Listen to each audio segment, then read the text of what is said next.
قرآن مجید میں کل نفس ذائقۃ الموت کہہ کے ذکر کیا گیا ہے کہ موت چکھنے والی شے ہے. اور چکھنا آپ سمجھتے ہیں، چکھنا ہوتا ہے، وہ کھانا نہیں ہوتا.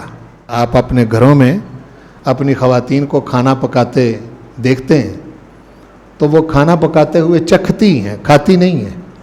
تو پروردگار نے بھی موت کے چکھنے کا ذکر کیا ہے، موت کے انسان پر وارد رہ کے اس کو ہمیشہ کے لیے مار دینے کا ذکر نہیں کیا. ایسا نہیں ہے کہ موت آئے اور اس بندے کو ہمیشہ کے لیے مار دے اور وہ ختم ہو جائے اور اس کا کچھ بھی باقی نہ رہے. یہ اسلامی عقیدہ نہیں.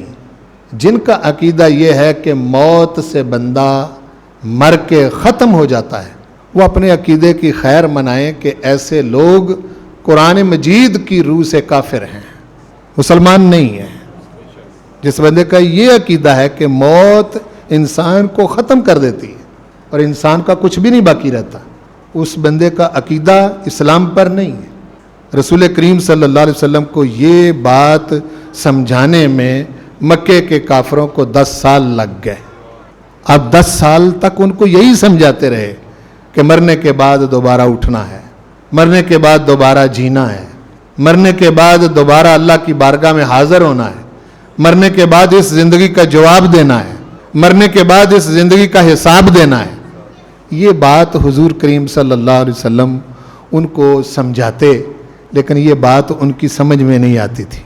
کبھی کوئی کافر ہڈی پکڑ کے آ جاتا اور کہتا کہ دیکھیے کہ یہ ہڈی پتہ نہیں کس جانور کی ہے، کس انسان کی ہے، بتائیے.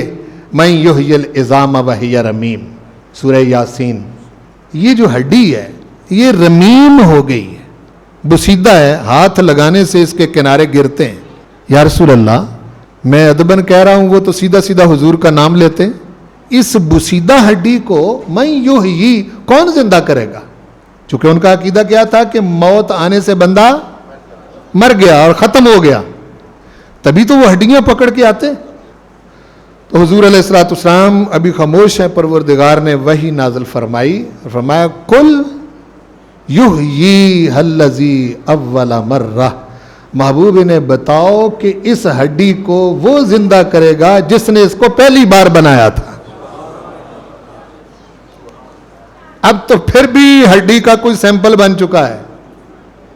جب پہلی بار اس نے یہ بنایا تھا اس وقت اس کا کون سا سیمپل تھا؟